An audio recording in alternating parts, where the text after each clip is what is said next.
अद्य शनिवासरः अथवा मन्दवासरः कार्तिक कृष्ण चतुर्थी संकष्टी इति लोके दिनांक 12 नोव्हेंबर 2022 चरक्षार्य सूत्रस्थान अध्याय 4 10 प्रश्न शंखं चक्रं जलौकान् चारुदोर्भिश्चतुर्भिः सूक्ष्मस्वच्छातिरुद्यांशुकपरिविलसन् मौलिमं भोजनेत्रं कालाम्भोदोज्ज्वलाङ्गं कटितटविलसच्चारुपीताम्बराढ्यं वन्दे धन्वन्तरिं तं निखिलगदवनप्रौढदावाग्निलीलं ब्रह्मणो हि समारब्धा मात्रेयाद्येषु पूजिताम् अस्मदाचार्यपर्यन्तां वन्दे गुरुपरम्पराम्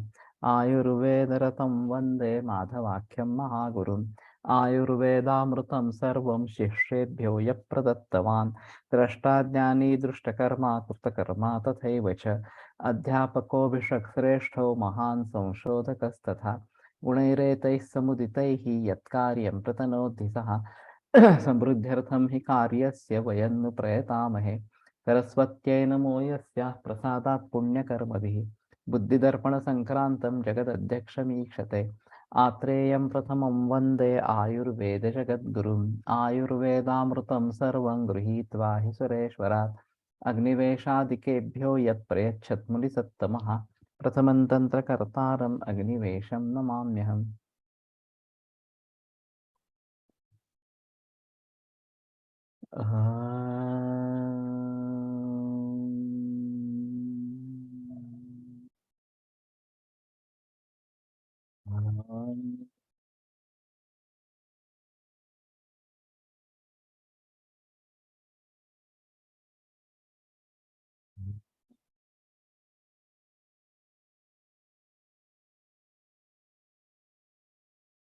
ओम शांति शांति शांति।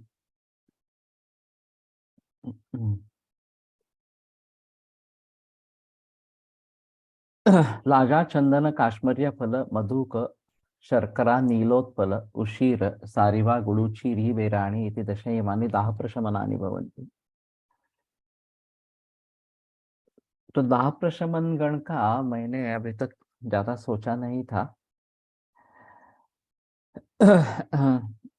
लेकिन ये देखने के बाद थोड़ा ऐसा लगता है कि खास करके केमोथेरेपी या रेडिएशन के बारे में जो दाह होता है, इसके जरिए जो दाह होता है, उसमें इन सभी का कुछ ना कुछ तरीके से प्रयोग अगर करेंगे तो ज्यादा अच्छा इस प्रकार का होगा। विषग्न और दाह प्रशमन ऐसे दोनों है तो शायद जरा अच्छा काम होगा।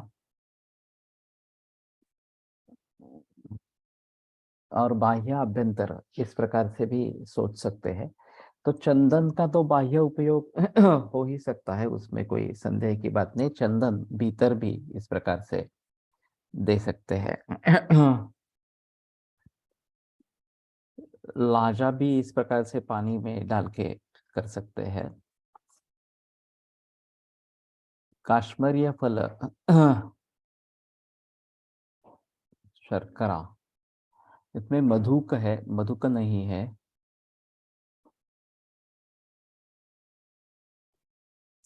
उशीर सारिवा गुड़ुची तो सारिवा गुड़ुची का तो हम कल्प बनाते ही है।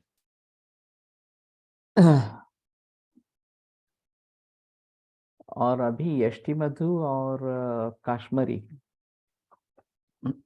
इसका भी कल्प बनाया है गर्भिणियों के लिए खास करके। तो दोनों साथ में अगर देंगे, खास करके रेडिएशन करने के बाद लोग आते हैं, मैंने ऐसे पानी दे रहे, रेडिएशन करने के बाद जो लोग आते हैं उनमें ये काफी लक्षण दिखाई देता है। और केमोथेरेपी का भी लक्षण इस प्रकार से दाह होना ये दिखाई देता है। तो दाह के बारे में थोड़ा सोचेंगे। वैसे रमेश नामक की दाह लक्षण के ऊपर एक किताब है छोटी, कि कहाँ कहाँ पे दाह लक्षण आया है और उसका क्या क्या मतलब समझना है इस प्रकार से। और एक बात ऐसी भी है कि वायु इसमें प्रधान हो सकता है। वैसे दाह पित्त या अग्नि का लक्षण है, लेकिन ये परतंत्र भी हो सकता है।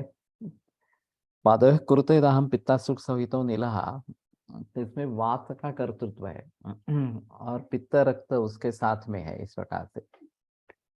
और खास करके पाददाह के बारे में अगर ठंडे पानी में पाँव रखते हैं और दीर्घकाल तक अगर उपशम मिलता है तो समझ लेना है कि पित्त का ही संबंध है। कुछ देर के लिए उपशम मिलता है लेकिन बाद में बढ़ जाता है ऐसी अगर स्थिति है तो ये वात संबंध इस प्रकार का है। तो उसमें एरंडी का तेल पाँव में लगाने से फायदा होता है। और ये न्यूराइटिस डायबिटीज में दिखाई देता है, ये भी एक महत्वपूर्ण समस्या है उसमें, लेकिन अमलक का उपयोग ज्यादा अच्छा इस प्रकार का होता है। पाँव में जलन अगर डायबिटीज के साथ जुड़ी इस प्रकार से है तो अमलकी का प्रयोग ज्यादा अच्छा होता है। तो मैं समझता हूँ कि गुड़ुची वैसे भी त्रिदोष शामक है, उष्णवीर्य है, फिर भी दाह प्रशमन में है। सारिबा उशीर नीलोत्पल राजा चंदन, ये सभी शीतवीर्य ही है, काश्मीरी वगैरह इस प्रकार से। लाजा के बारे में थोड़ा देखना पड़ेगा।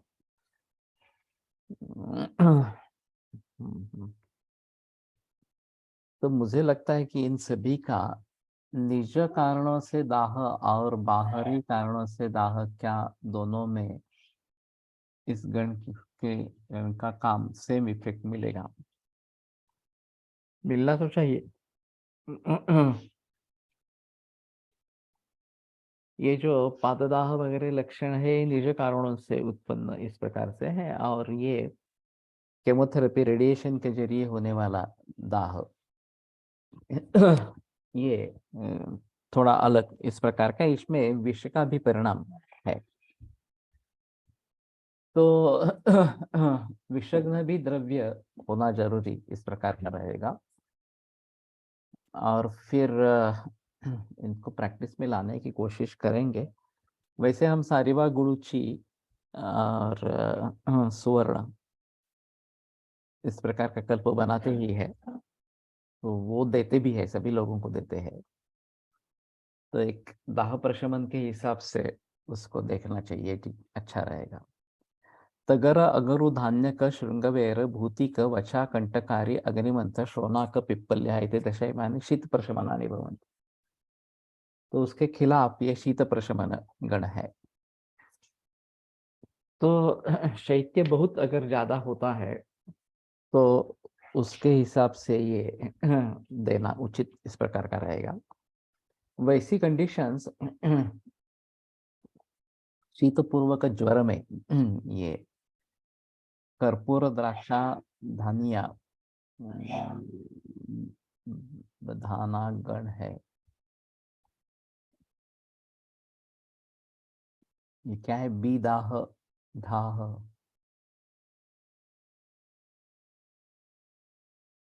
मैं समझा नहीं।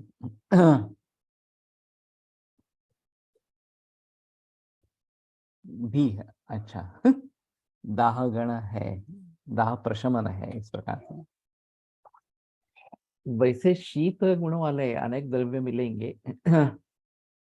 उसमें से दाह प्रशमन करने वाले कौन से हैं? सभी शीत प्रशमन शीत वाले द्रव्य दाह प्रशमन करने वाले होंगे ही, लेकिन विपरीत गुण इस प्रकार का होना ये आवश्यक इस प्रकार का रहेगा। शीत का स्तंभन वगैरह भी कार्य है, तो वो किसमें ज्यादा होगा? उसके साथ में कषाय रस है तो स्तंभन के कार्य का ज्यादा एहसास इस प्रकार का होगा। जैसे कर्पूर एक अच्छा है दाह प्रशमन के लिए, और दूर्वा भी बहुत अच्छी है। हाँ, हमारे यहाँ दूर्वा भी डालते हैं उसमें। तो दूर्वा भी अच्छी दाह प्रशमन करने वाली, पित्त शमन करने वाली इस प्रकार की है। मैं याद कर रहा था कि सारिवा गुड़ुची और दूर्वा ये सभी इसमें है। तो इस प्रकार का जो शैत्य होता है मलेरिया वगैरह या शीतपूर्व ज्वर में उसमें 4-5 कंबल ओढ़ने पर भी कभी कभी शैत्य की शांति नहीं होती है।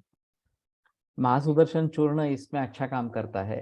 तालीसादिक चूर्ण भी अच्छा काम करता है, तो वो देने से शैत्य कम हो जाता है। बुखार आ जाता है आगे चल के, लेकिन वो भी थोड़ा सीमित हो जाता है। वैसे हाथ पांव ठंडे होना ये भी कुछ लोगों में दिखाई देता है, या स्वेद प्रवृत्ति हाथ पांव से होती रहना, ये भी बात होती रहती है। तो उसमें हाथ पांव वगैरह ठंडे हैं तो भीतर और बाह्य इस प्रकार से वचा बहुत अच्छी काम करते हैं। श्रृंगे में जो शुंठी है वो भी अच्छी काम करती है। तो मरीजों में जब इस प्रकार की तकलीफ होती है और उस शैत्य के जरिए उद्वेष्ट इस प्रकार के लक्षण दिखाई देते हैं, तो वचा चूर्ण या शुंठी चूर्ण लगाने से और फिर ढक लेने से, कपड़ा कुछ पहनने से वगैरह इस प्रकार से, हैंड ग्लोव्स या पाँव में ये लगाने से शैत्य कम हो जाता है। एक गंभीर अवस्था भी हो सकती है, हाथ पांव इस प्रकार से ठंडे पड़ जाना, ये मृत्यु सूचक भी अवस्था हो सकती है। तो उसमें उसके साथ में हेमगर्भ, त्रैलोक्य चिंतामणि वगैरह वगैरह इन सभी द्रव्यों का प्रयोग करना, और उद्धूलन के रूप में वचा शुंठी का प्रयोग करना, ये आवश्यक इस प्रकार का हो जाएगा। तो इसमें तगर एक अहम है द्रव्य, अगरु भी अहम है। अगरु नाम से जो मिलता है वो क्या है, एक अजीब बात है, लेकिन धान्य का भी है इसमें। वचा कंटकारे अग्निवंत शोनाक पिप्पल्या।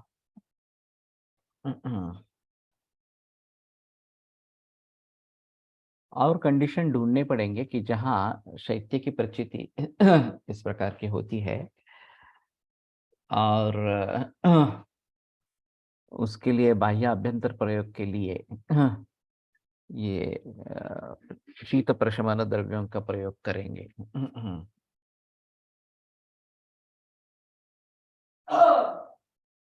तिंदुक प्रियाल बदर खदिर कदर सप्तपर्णा अश्वकर्णा अर्जुन असन अरिमेदा इति दश इमानि उदर्द प्रशमनानि भवन्ति।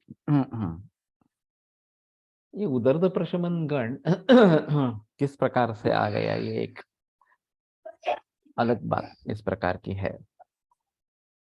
अभी एलर्जिक अर्टिकेरिया के मरीज काफी मिलते हैं, और कारणों की तरफ ध्यान नहीं दिया जाता, बरसों बरसों तक ये सिलसिला चलता रहता है, और सेट्रिजिन लेते हैं तो तुरंत उपशम मिलता है इस प्रकार से, और इसलिए उसकी आदत पड़ जाती है और हमारे पास काफी देरी से मरीज आते हैं, और उससे जैसे रिजल्ट्स मिलते हैं उसी प्रकार के रिजल्ट की अपेक्षा रखते हैं कि दवा ले लिया और ये बंद हो गया इस प्रकार के। ये बात हमारे हिसाब में नहीं होती। तो ये इस हिसाब से उदरदस्त कफा दिखा, ये उदर्द के बारे में बताया गया है।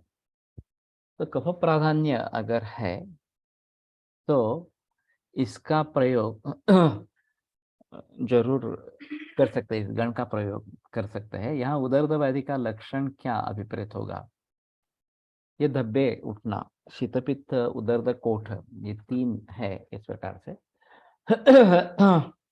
तो लाल इस प्रकार से धब्बे उठते हैं, बहुत खुजली होती है, कुछ लोगों में दाह भी होता है इस प्रकार से। तो ये कॉमनली देखा जाता है इस प्रकार से अर्टिकेरिया में। तो हमें चाहिए कि ये दोष शाखाओं में है उनको कोष्ठ में लाए, या यही वहीं पे उनका शमन करे। तो कोष्ठ में दोष लाने के लिए मैंने यष्टि मधु का प्रयोग अनेक रुग्णों में किया है, दही का प्रयोग तो किया है। यष्टि मधु और स्वर्ण सूचकर वगैरह ऐसे कुछ द्रव्य, और दही और शहद के अनुपान के साथ, तो ये बाहर का कम होता है और अंदर चला जाता है। वृक्षाम्ल जो है कोकम, इसका भी भली-भांति इसमें प्रयोग होता है। तो बाहर से कोकम का पानी लगाने से और कोकम शरबत लेने से फ़ायदा कुछ लोगों में दिखता है। लेकिन इसमें जो बताए द्रव्य बताए गए हैं इसमें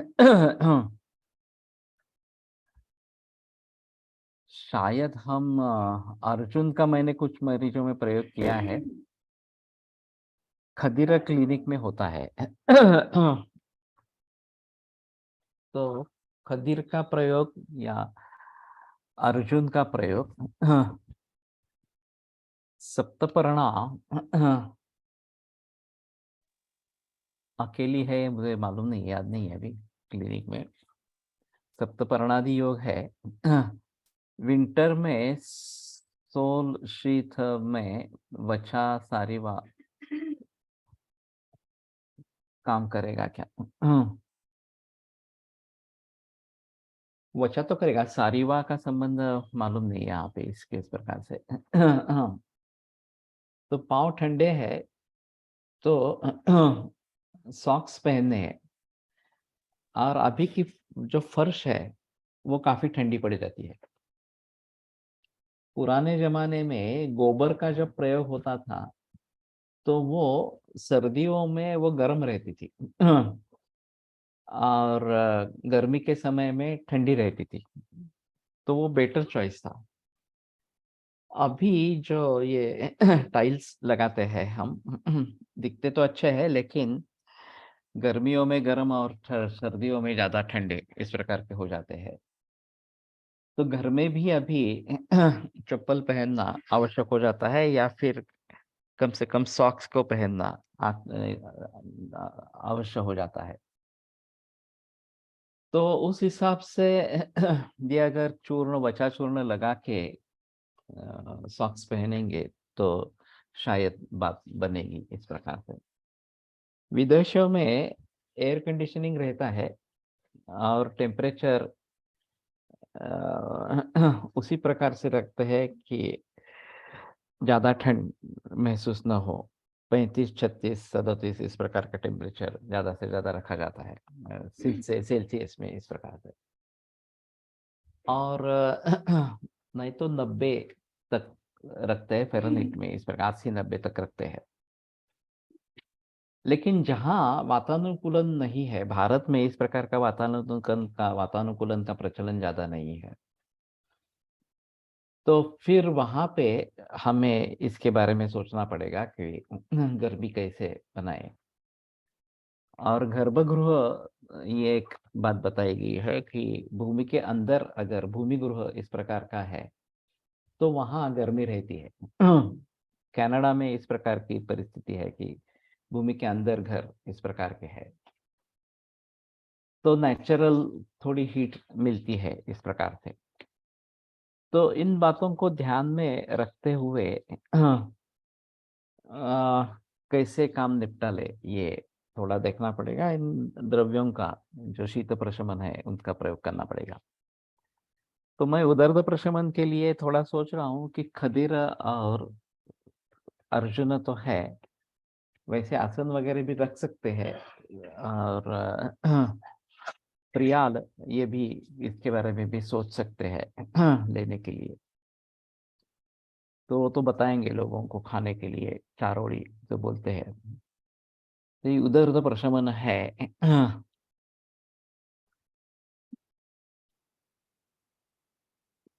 कदर का क्या मतलब होगा?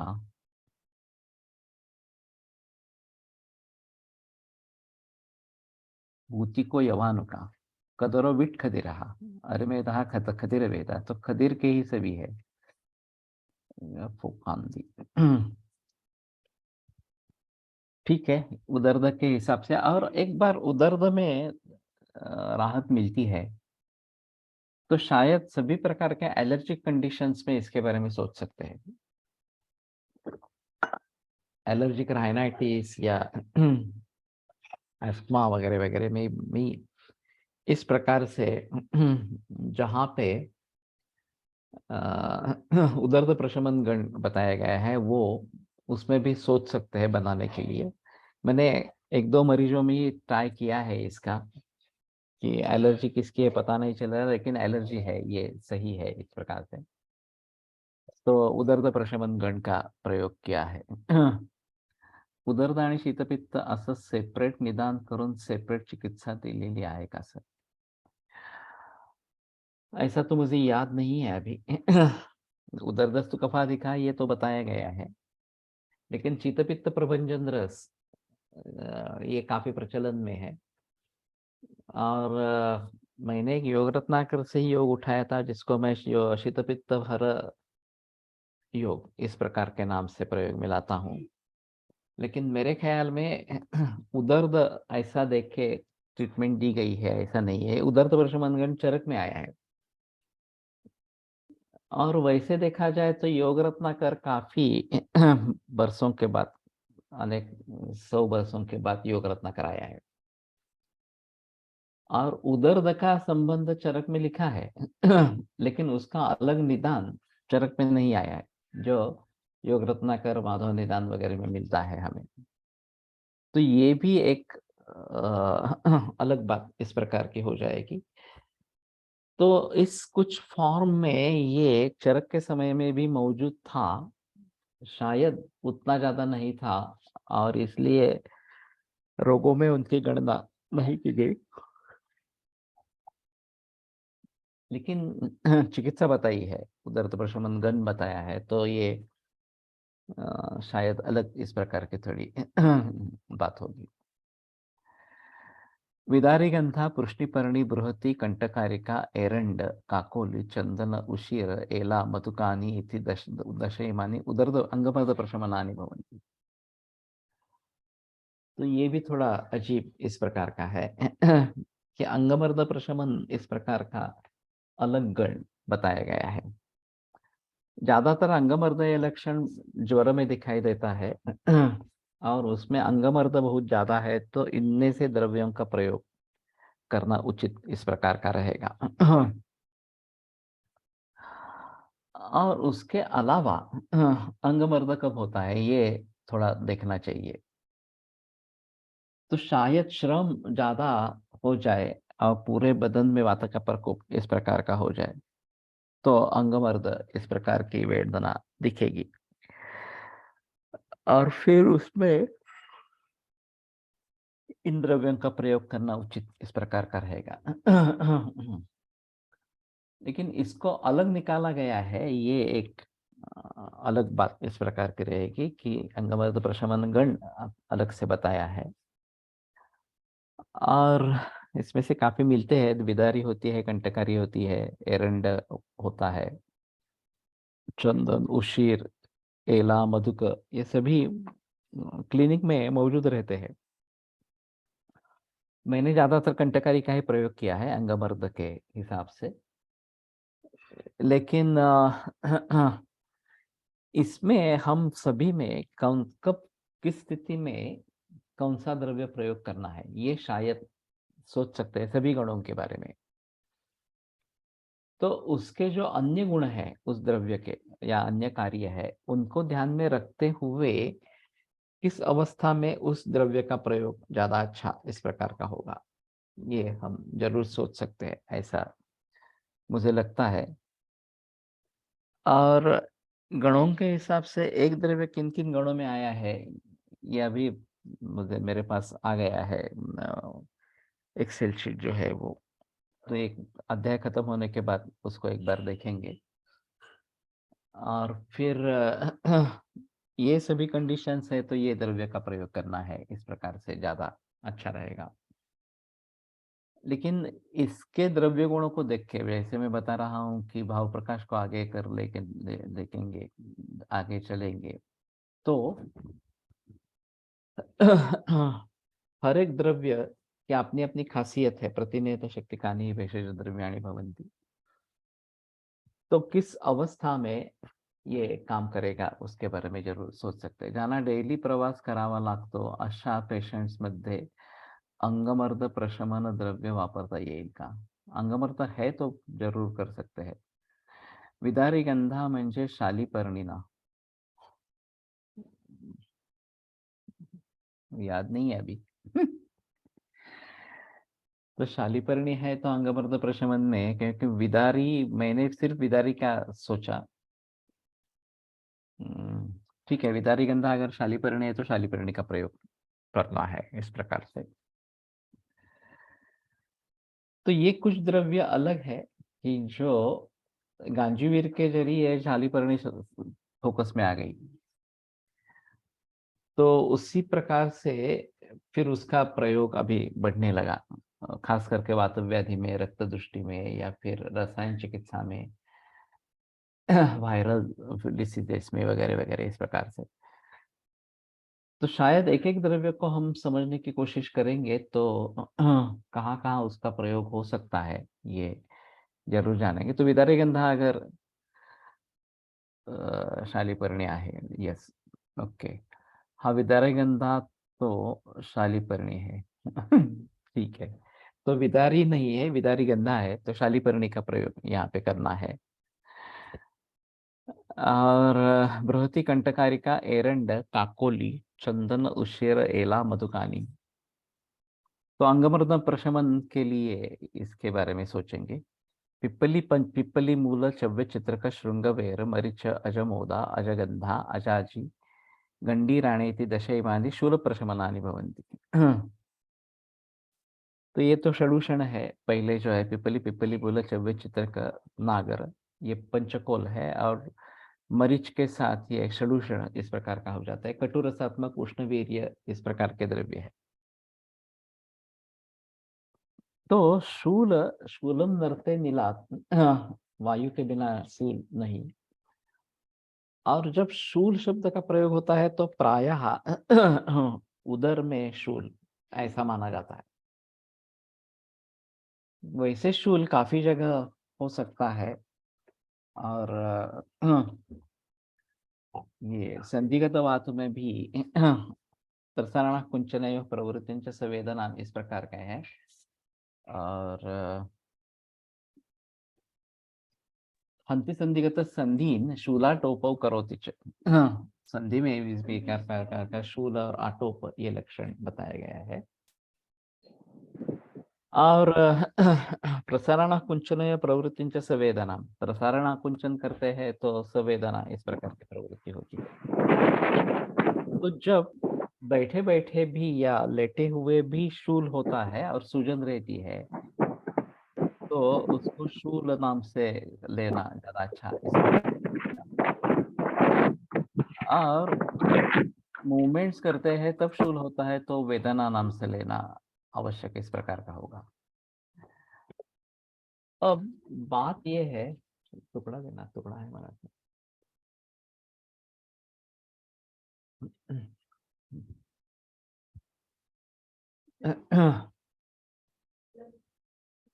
कि इन लक्षणों को लेकर चिकित्सा बहुत कम जगह से आई है। बस्ती पार्श्व शिरशूली व्याघ्री गोक्षर साधिताम, ये बस्ती पार्श्व शिरशूल साथ में है, तो व्याघ्री गोक्षर साधिता पेया इस प्रकार की बताई गई है। तो जहां जहां शूल नाम से लक्षण आए हैं, कहाँ वेदना नाम से आया है, कहाँ पीड़ा नाम से आया है, रुझा नाम से कहीं पे आए हैं, लक्षण कोश में देखेंगे तो हर लक्षण के करीबन 10 पृष्ठ है। एक पृष्ठ में 2 कॉलम है, इसमें 50-50 लाइन्स है। तो एक पृष्ठ में 100 इस प्रकार के रेफरेंसेस, थोड़ा कम ज्यादा होता है क्योंकि एक रेफरेंस 2-3 पंक्ति में भी चलता है, लेकिन फिर भी मान लेते हैं कि 100 होते हैं, तो 1000 इस प्रकार के रेफरेंस हो जाएंगे, करीबन 800-900 तक तो हो जाएंगे। और उसमें वो मूल लक्षण और उसके साथ में उसका जो शारीर भाव है, शूलम शिरसी शूलम, उरसी शूलम, संधो वगैरह वगैरह इस प्रकार से ये शारीर भाव भी उसके साथ में इस प्रकार से बताए गए हैं। तो और फिर चिकित्सा में इसके इस स्वरूप पे कुछ लक्षण है कि शूल कहाँ पे है। जैसे बस्तीपार्श्व से शूल है तो व्याघ्र साधित पेया देनी है, इस प्रकार से। लेकिन ज्यादातर वात का अगर संबंध है, ये शूल, वेदना, रुझा, पीड़ा वगैरह सभी जो है वो अंतिमतः वात से जुड़े इस प्रकार के रहते हैं। और चिकित्सा होती है वो वात की चिकित्सा होती है। विशिष्ट लक्षण की चिकित्सा कम जगह पे इस प्रकार के आई है। तो ये काफी उलझन वाला मामला इस प्रकार का हो जाता है। मैं सोच रहा था कि इन लक्षणों के बारे में हम अगर अलगता से सोचने की कोशिश करेंगे और लक्षण स्पेसिफिक चिकित्सा ढूंढने की कोशिश करेंगे, तो कुछ जगह मिलती है लेकिन सभी जगह नहीं मिलती। और फिर चिकित्सा देते समय वातज अगर है तो ये देना है, पित्तज है तो ये देना है, इस प्रकार से बताते हैं। क्या आचार्य किसी लक्षण विशेष से विशेष संप्राप्ति को इंडिकेट करना चाहते होंगे क्या? जैसे शूल लक्षण है तो अलग संप्राप्ति, वेदना है तो अलग संप्राप्ति। ये तो है ही। सही बात है। मैं जब तिलक महाराष्ट्र विद्यापीठ में था और हमारा अभ्यंग मर्दन तंत्रज्ञ का कोर्स चल रहा था, वहां पे हम सिखाते थे। और साथ ही में हमारा त्रिस्कंद कोश का कार्य भी चल रहा था। तो मैंने उस समय में सोचा था कि हम इसके बारे में एक कार्यशाला बनाएंगे या सेमिनार इस प्रकार का रखेंगे अभ्यंग मर्दन के बारे में। वैसे काफी लोग वैद्य इस प्रकार के हैं कि जो मसाज का टेक्निक अच्छी तरीके से जानते हैं। प्रमोद कुलकर्णी, घनश्याम मर्दा, ये ऋषिकेश मैत्रे, और उसके बावजूद आरती देव और भी कई लोग हैं कि जो मसाज का टेक्निक जानते हैं इस प्रकार से। तो इनके सहायता से अगर हम गहराई में जाकर सोच सकते हैं तो मैंने पहले सोचा कि लक्षण निर्माण होते हैं वो कैसे निर्माण होते हैं ये देखना जरूरी इस प्रकार का। और लक्षण कोश का कार्य चल ही रहा था। हर लक्षण की एक अलग अलग संप्राप्ति होती है। ज्ञानार्थी यानी चोक्तानी व्याधिलिंगानी संग्रहे व्याधेस्ते तदात्वेतु लिंगानी इष्टानी नामया है। ये चरक निदान 8वें अध्याय में आया है, श्लोक है कि ज्ञान के लिए जो लक्षण बताए गए हैं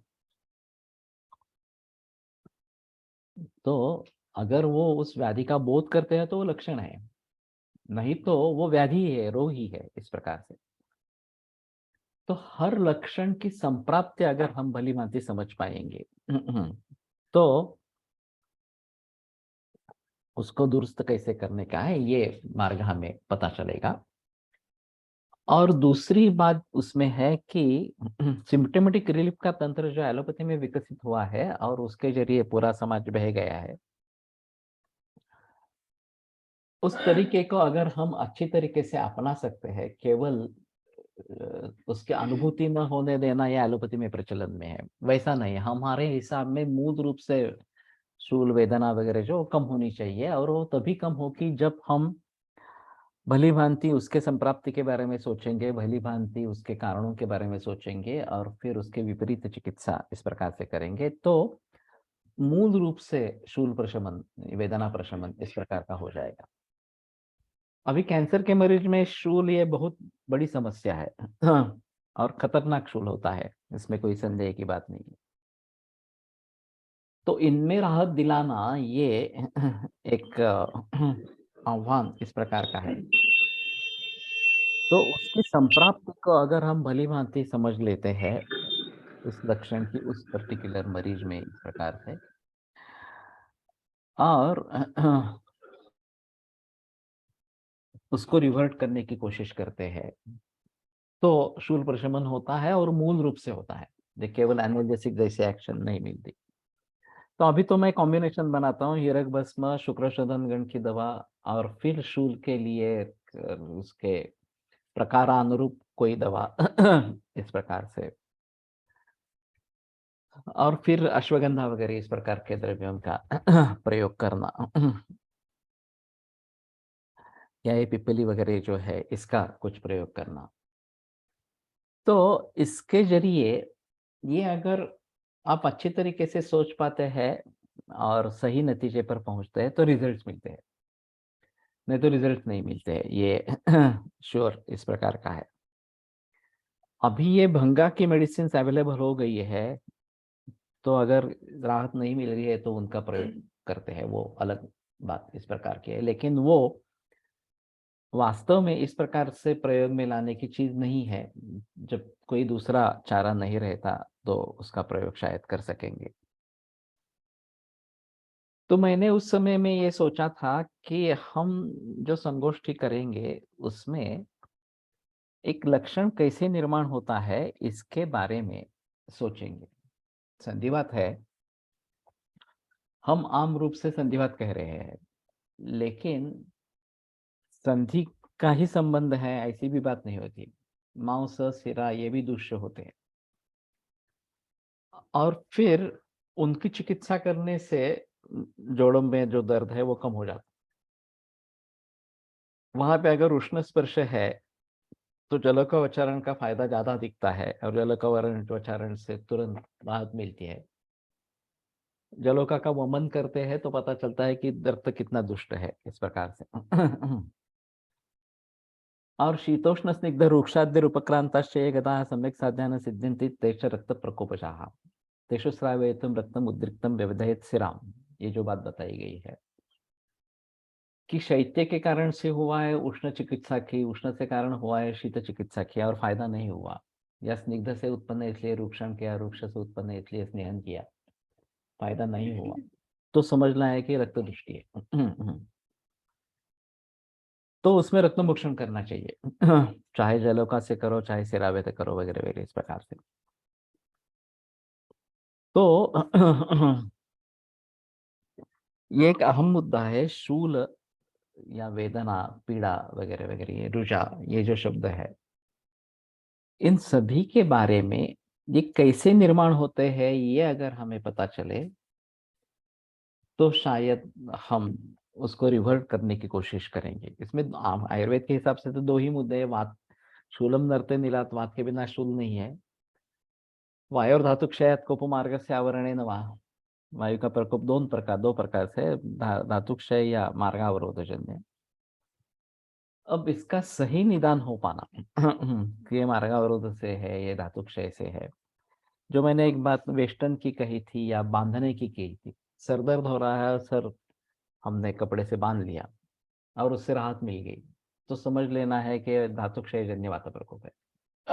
और ऐसा बांधने से अगर दर्द बढ़ गया तो समझ लेना है मार्गावरोधजन्य वात प्रकोप इस प्रकार का है। ये उपशय के अनुसार आसानी से थोड़ा सा तय कर सकते हैं। तो उसी प्रकार से इन सभी के बारे में अगर हम भली भांति समझने की कोशिश करेंगे तो मेरा उस समय में विचार ये था कि हर लक्षण की संप्राप्ति को ध्यान में रखते हुए उसका एक विशिष्ट अधिकरण है, रोगाधिकार है। संधिवात ले लिया, आमवात ले लिया, और फिर व्यावित दैव वृश्चिक ही वगैरह इस प्रकार के आमवात में लक्षण बताया गया है। कैंसर जैसी बीमारियां ले ली, आघातजन्य शूल इस प्रकार का है, उसके बारे में सोचना है।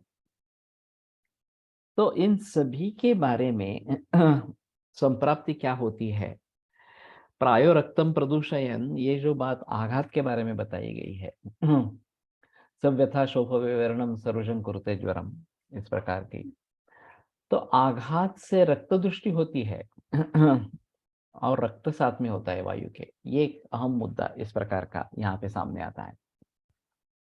तो इस प्रकार से हर लक्षण को देखने की कोशिश करेंगे तो शायद बात बनेगी। अब कोश में ये बड़ी समस्या है कि रोगी कह रहा है कि दर्द हो रहा है या पेन है इस प्रकार से, अब उसको शूल कहे, रुझा कहे, वेदना कहे या क्या कहे, ये कौन डिसाइड करेगा? अगर हमें शूल और वेदना के बारे में जैसे ये संदिग्धवाद में बताया गया है, उस प्रकार से कुछ पता चल जाता है, या लक्षण की व्युत्पत्ति से शूल में जो पियर्सिंग इस प्रकार की वेदना, अंदर कुछ घुस रहा है, इस प्रकार की जो वेदना है, वो शूल नाम से कही जाती है।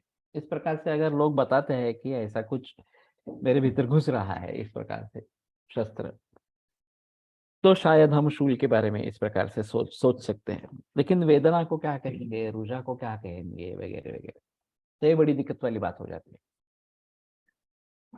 और फिर वैद्य ढूंढेगा कैसे? ग्रंथों में शूल, रुझा, वेदना, पीड़ा, ये सभी शब्द इस प्रकार से आएंगे।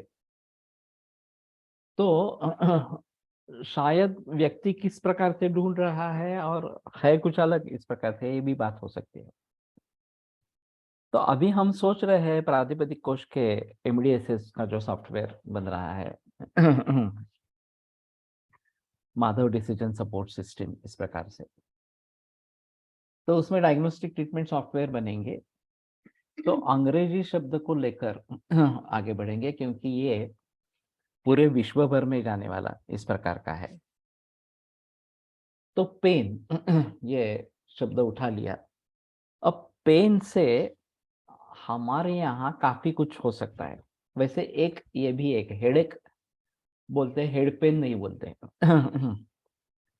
तो एक है पेन है, वगैरह वगैरह, इस प्रकार से। तो उन शब्दों का हमने उठा लिया और उसके संबद्ध जितने भी शब्द हो सकते हैं हमारे ग्रंथों में, उसके उससे ताल्लुक बनाएंगे, एक ब्रिजिंग करेंगे उसका, इस प्रकार से।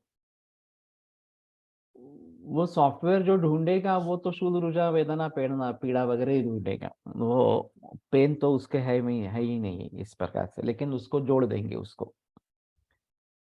और फिर जो भी रेफरेंसेस है वो सामने आ जाएंगे।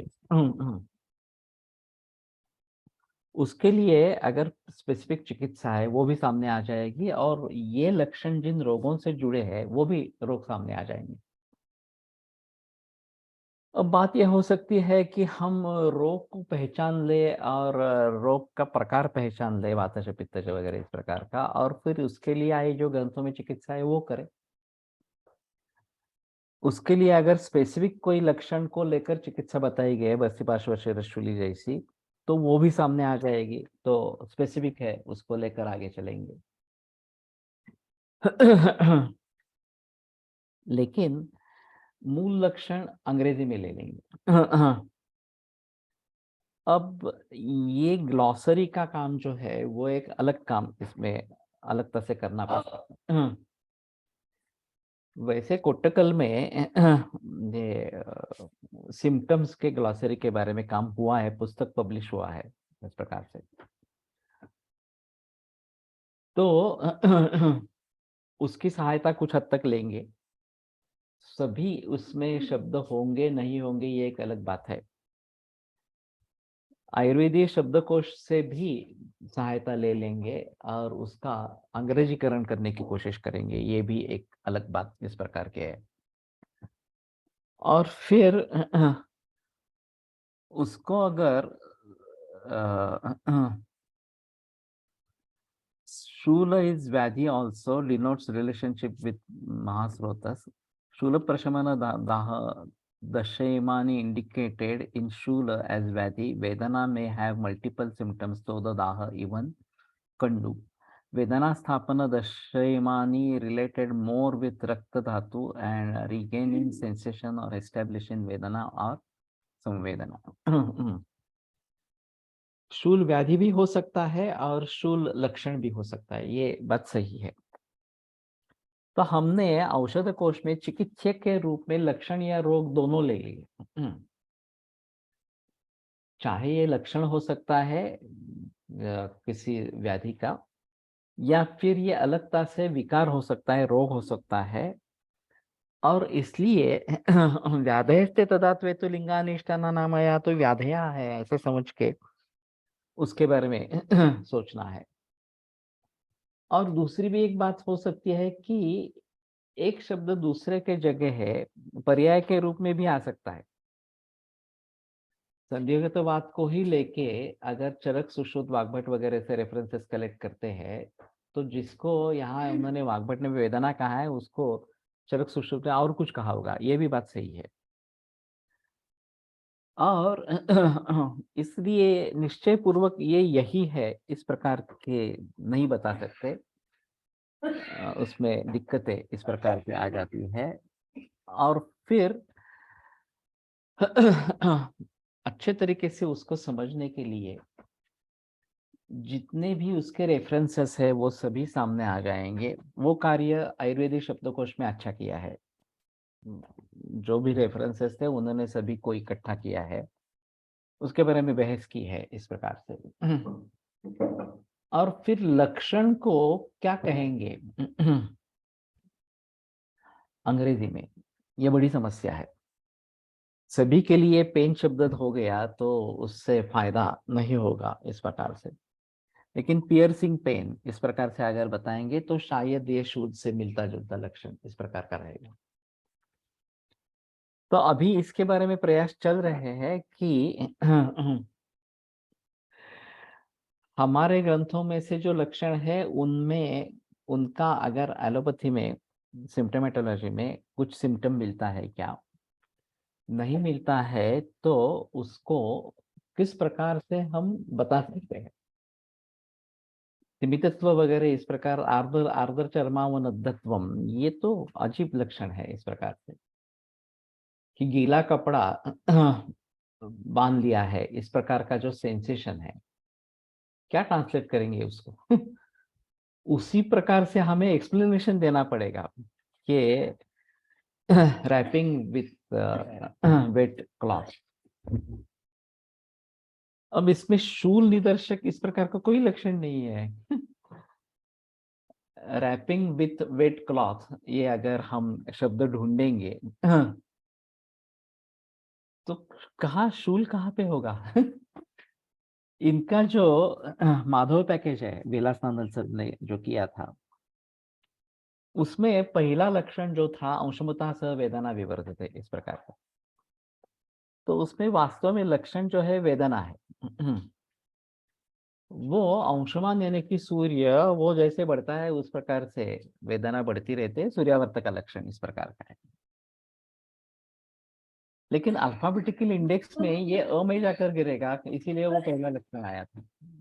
और अम पहले आता है अ में भी इस प्रकार से, इसलिए अंशुमता सह वेदना विवर्त पहला लक्षण है। मैंने जब ये देख लिया तो मैंने सोचा कि नहीं, हम इस तरीके से नहीं जाएंगे, हम लक्षण को ढूंढेंगे। तो लक्षण क्या है, वेदना है। वो कैसी है, उसका विशेषण क्या है, अंशुमता सह विवर्धमाना।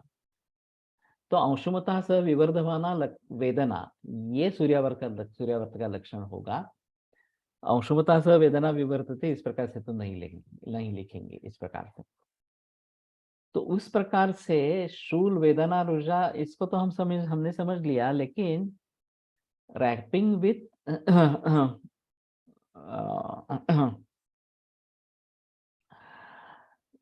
आर्द्र और वेट क्लॉथ, इसमें रैपिंग विथ वेट क्लॉथ, इसमें से एक भी शब्द लक्षण का वास्तव में निर्देशक इस प्रकार का नहीं है, वो कहीं पे जाकर गिरेगा ये अगर हम दिखने की कोशिश करेंगे तो ये थोड़ा मुश्किल मामला इस प्रकार का होगा। तो कहने का तात्पर्य आपका ये है कि जब इस प्रकार का डायग्नोस्टिक सॉफ्टवेयर बनाना है, टिपनेट सॉफ्टवेयर बनाना है, तो ये बड़ी चुनौती है हम सभी के लिए। मैं काम कर रहा हूं तो मुझे तो ये बड़ी चुनौती है ही, उसमें कोई संदेह की बात इस प्रकार की नहीं है। लेकिन फिर भी उसके जरिए एक अच्छे नतीजे पर पहुंचे, सही नतीजे पर पहुंचे और सही मार्गदर्शन करें, ये आवश्यक इस प्रकार का हो जाएगा। और उसको हम किस प्रकार से हासिल करेंगे, ये मुद्दा है। तो सुरेंद्रन सर की किताब है, मैं नाम याद कर रहा था, कोट्टकल में पब्लिश हुई है, और ग्लॉसरी ऑफ लक्षण, सिम्टम्स, इस प्रकार की किताब है। तो मैं मानता हूं कि इस प्रकार का काम समूचे ग्रंथ के लिए होना आवश्यक इस प्रकार का है। जो भी टर्म्स आयुर्वेद में आए हैं इस प्रकार से, उनका राइट माउस क्लिक पर अर्थ या विवरण होना ये जरूर इस प्रकार का होगा। इसलिए मैंने जो संस्कृत विद्यापीठ के लिए जो सुझाव दिया था कि हम कोशिश करेंगे कि संधि विग्रह, समास विग्रह, अन्वय और फिर प्रातिपदिक, पद से प्रातिपदिक तक, और प्रातिपदिक आने पर आयुर्वेदीय शब्दकोश या इस प्रकार के कोशों का प्रयोग करते हुए, उपयोग करते हुए उसका अर्थ देने की कोशिश करेंगे हिंदी में और अंग्रेजी में इस प्रकार से। तो आसानी से जब मूल सूत्र पढ़ेगा तो कोई भी व्यक्ति अर्थ उसका कर पाएगा, वाच्यार्थ होगा। विद्या फिर भी चाहिए जो गुरुमुख से आएगी इस प्रकार से। लेकिन काफी हद तक मूल ग्रंथों का अध्ययन सुलभ इस प्रकार का हो जाएगा। और उसके जितने भी शेड्स है वो भी सभी सामने आ जाने चाहिए। ये एक महत्वपूर्ण है। Glossary of clinical science and symptoms in Ayurveda, doctor E Surendra. या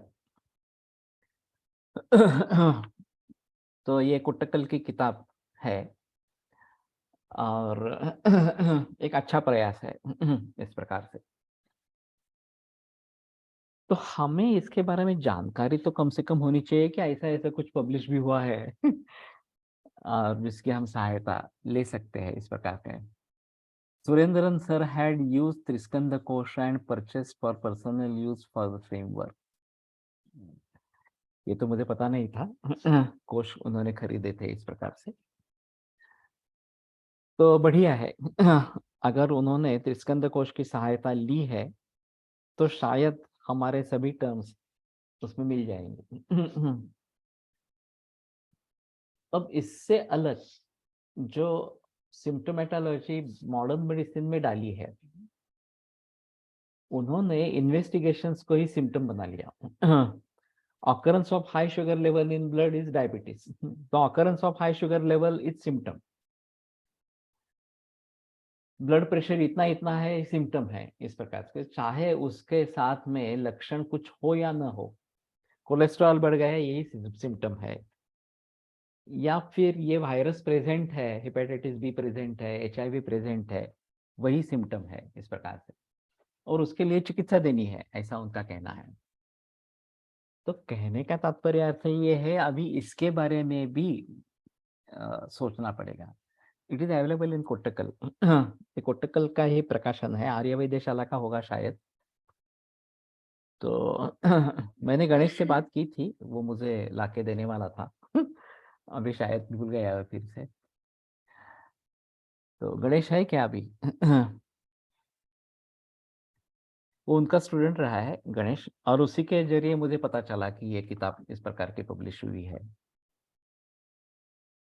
तो उसके बारे में जरूर।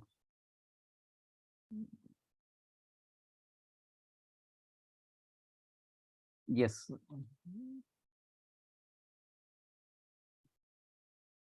तो कहने का तात्पर्य अर्थ ये है, पुण्यात एव्हीएसच्या डिस्ट्रीब्युटरकडे मिळेल।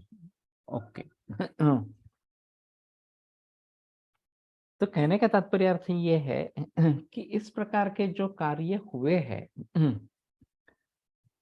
उनकी भली भांति सहायता हम कैसे लेंगे, ये सोचना चाहिए। जैसे कि मैं प्रातिपदिक कोश के बारे में सोच रहा था, तो देवदत्त देशमुख ने मुझे बताया कि ये कार्य हो चुका है। तो मैंने कहा कहाँ पे हुआ है, तो फिर उसने वो डिजिटल कॉर्पस ऑफ संस्कृत इसका मुझे रेफरेंस दे दिया, जो हाइडेलबर्ग यूनिवर्सिटी फ्रॉम जर्मनी का कार्य है, संस्कृत बेस्ड कार्य है। और उन्होंने काफी संस्कृत ग्रंथ लिए है और उसके प्रातिपदिक बना दिए हैं। उसमें आयुर्वेद के भी ग्रंथ है। अब ये बात मुझे पता नहीं थी कि इस प्रकार का कार्य कुछ हुआ है। मैंने जर्मनी में ही एक किताब देखी थी, अष्टांग हृदय का पदकोश, इस प्रकार से कि एक पद कहाँ कहाँ पे आया है, इस प्रकार का वैदिक कंकॉर्डेंस जैसा है वैसे कंकॉर्डेंस ऑफ वाग्भट अष्टांग हृदय, इस प्रकार का पब्लिकेशन जर्मनी में हुआ है। हमें यहाँ पता ही नहीं है इस प्रकार के कार्य हुए हैं, ऐसे सोचने के लिए यहाँ जो दंडवत है डोंबिवली में काम काम कर रहे थे, इसके बारे में पदकोश के बारे में काम कर रहे थे, और 21 बरस उन्होंने काम किया। 7-7 घंटे हर रोज काम किया, और ट्रेडिशनल पद्धति से ये चिट्ठियां इकट्ठा करते थे, इस प्रकार से स्लिप्स बनाते थे, और फिर उसका आकारादिक्रम खुद ही लगाते थे, इस प्रकार से। मुझे खड़ी वाले वैद्य ने कहा कि तुम्हारा काम डुप्लीकेशन है, और वो दंडवते वहां पे काम कर रहे हैं, वो देखो। तो मैं जाकर मिला उनसे, दंडवते से। फिर कार्य देखा तो पता चला कि ये तो अलग कार्य है। हमारा उनका डुप्लीकेशन तो नहीं है, हमारा कार्य जो है वो। फिर मैंने उनको सुझाव दिया कि आप इस प्रकार से काम मत करो, आप कंप्यूटर पर काम करो, ये काम जो है वो कंप्यूटर से आसान होता है। उस समय कंप्यूटर की प्राइस, या वो तो होगा इस प्रकार से 52,000 इस प्रकार की थी। और ये शायद हम्म,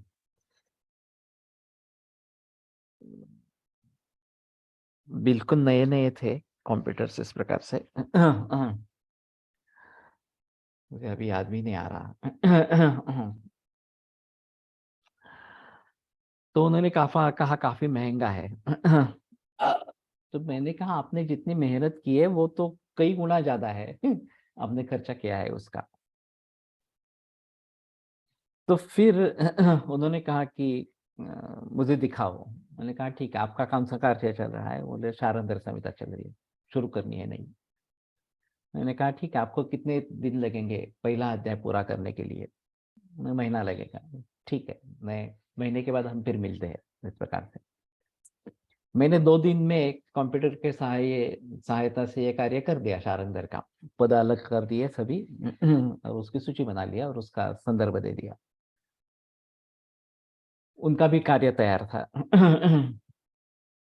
तो जब मैंने वो कार्य दिखाया मेरा, तो वो आश्चर्यचकित रहे, और मैंने कहा 2 दिन में ही मैंने किया है ये। तो फिर उन्होंने निर्णय बदला, उन्होंने कंप्यूटर खरीदा, और ये काम कंप्यूटर पर करना आरंभ किया। लेकिन उन्होंने काफी बार सीसीआरएस से पत्र व्यवहार किया कि मेरे पास अद्भुत कार्य है, अद्भुत कार्य है। इस प्रकार से कुछ फायदा नहीं हुआ, सीसीआरएस ने कुछ भी उसके बारे में किया नहीं, और वो चल बसे।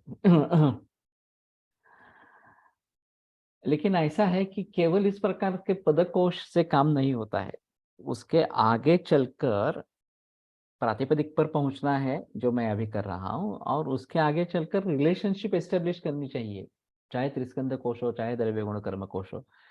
आपको उसमें से कुछ निकालना है, ये सिर्फ यहाँ पे ये रेफरेंस आया, ये शब्द आया है, इससे कुछ जानकारी नहीं होगी, ये आया है यहाँ पे, इतना ही ज्ञान होगा, बाकी कुछ नहीं होगा। तो वो तो उन्होंने सोचा नहीं था, मेरे पास त्रिस्कंध कोश की बैकग्राउंड थी, तो मैंने तो उसको काफी आगे सोच लिया था उसके।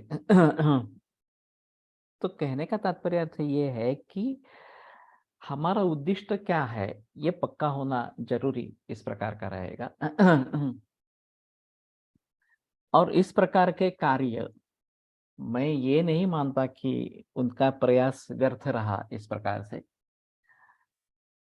उसका जो क्रेडिट उनको मिलना चाहिए वो मिलना ही चाहिए, उसमें संदेह की बात इस प्रकार की नहीं है। लेकिन कोई उद्दिष्ट सामने नहीं है तो ये निरर्थक इस प्रकार का हो जाता है, और इसलिए इस प्रकार के कार्यों में बहुत सोच समझकर काम करना जरूरी इस प्रकार का है।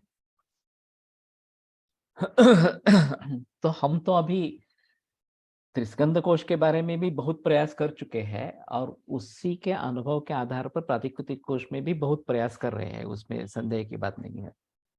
तो मेरे सामने उद्दिष्ट है, मुझे क्या करना है इस प्रकार से, और उस उद्दिष्ट की पूर्ति के लिए ही काम करेंगे, तभी ये बात सही होगी, नहीं तो बट हम भटक जाएंगे इस प्रकार से। तो ठीक है। आज यहीं पे रुकते हैं और सोमवार को आगे बढ़ेंगे।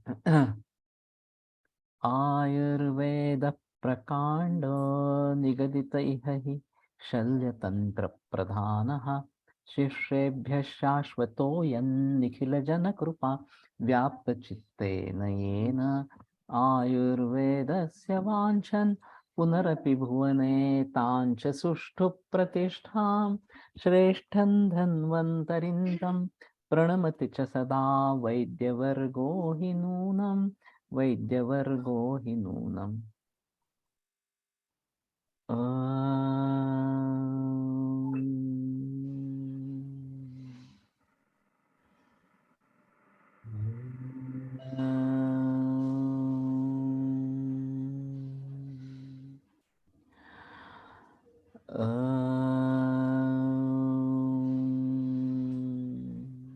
ओम शांति शांति शांति ही। एक्सेल शीट पे करेंगे। ये पूरा अध्याय पूरा होने के बाद एक द्रव्य किन किन गुणों में आया है, ये एक्सेल शीट मुझे मिल गया है अभी।